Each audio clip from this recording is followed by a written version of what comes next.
Hi hello welcome back. ഇന്ന് വന്നിട്ടുള്ളത് നല്ല ടേസ്റ്റി ആയിട്ടുള്ള ഒരു ഈസി ചട്നിയുടെ റെസിപ്പിയുമായിട്ടാണ്.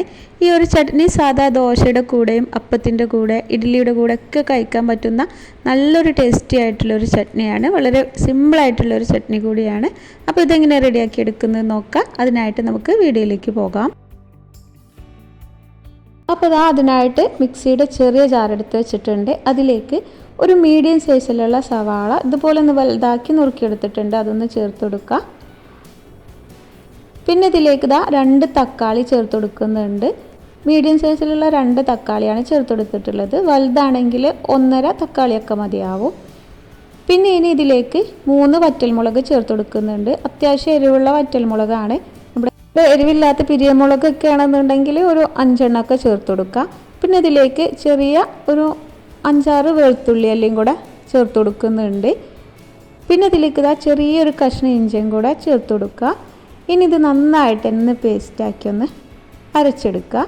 അരക്കാനായിട്ട് വെള്ളമൊന്നും ആഡ് ചെയ്യേണ്ട ആവശ്യമില്ല. ഈ ഒരു ഉള്ളിയുടെയും തക്കാളിയുടെയും വെള്ളത്തിൽ തന്നെ ഇത് അരഞ്ഞ് കിട്ടും. അപ്പോൾ നന്നായിട്ട് തന്നെ അരച്ചെടുത്ത് വന്നിട്ടുണ്ട്. ചെറിയ തരിപ്പോട് കൂടിയിട്ട് അരച്ചെടുത്താൽ മതി.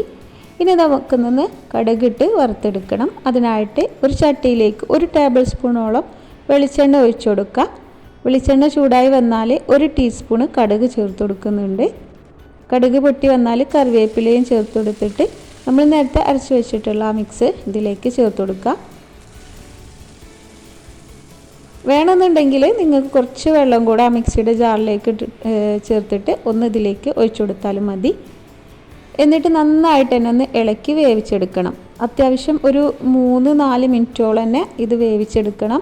ആ ഉള്ളിയുടെയും തക്കാളിയുടെ ഒക്കെ ഒരു പച്ച സ്മെല്ല് മാറി അതൊന്ന് വെന്ത് കിട്ടുന്നത് വരെ നമുക്കിതുപോലെ ഒന്ന് ഇളക്കി വേവിച്ചെടുക്കുക. ഇപ്പോൾ ഇതിലേക്ക് ആവശ്യത്തിന് ഉപ്പ് ചേർത്ത് കൊടുക്കുന്നുണ്ട്. പിന്നെ ഒരു 1/4 ടീസ്പൂണോളം പഞ്ചസാരയും കൂടെ ചേർത്ത് കൊടുക്കുക. പഞ്ചസാരക്ക് പകരം ചെറിയൊരു ശർക്കരയുടെ കഷ്ണം ഇട്ട് കൊടുത്താലും മതി. എന്നിട്ട് നന്നായിട്ട് ഒന്നും കൂടെ മിക്സ് ആക്കിയിട്ട് നമുക്കിതൊന്ന് വേവിച്ചെടുക്കുക. ഒരു 3-4 മിനിറ്റിന് ഉള്ളിൽ തന്നെ നമുക്കിത് റെഡിയായി കിട്ടും. അപ്പോൾ ഉള്ളിയും തക്കാളിയൊക്കെ നന്നായിട്ട് തന്നെ ഒന്ന് പച്ച സ്മെല്ലൊക്കെ മാറി വെന്ത് വന്നിട്ടുണ്ട്. ഇനി നമുക്കിത് തീ ഓഫ് ചെയ്ത് വെക്കാം. അപ്പോൾ ചട്നി ഇവിടെ റെഡി ആയിട്ടുണ്ട്.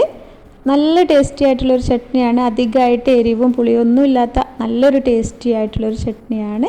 ഇത് സാധാ അപ്പത്തിൻ്റെ കൂടെയും ദോശക്കും ഇഡ്ഡലിക്കൊക്കെ പറ്റുന്ന നല്ലൊരു ടേസ്റ്റി ആയിട്ടുള്ളൊരു ചട്നിയാണ്. അപ്പോൾ എല്ലാവരും ഒന്ന് ഉണ്ടാക്കി നോക്കുക. എന്തായാലും ഇഷ്ടപ്പെടുന്ന റെസിപ്പിയാണ്.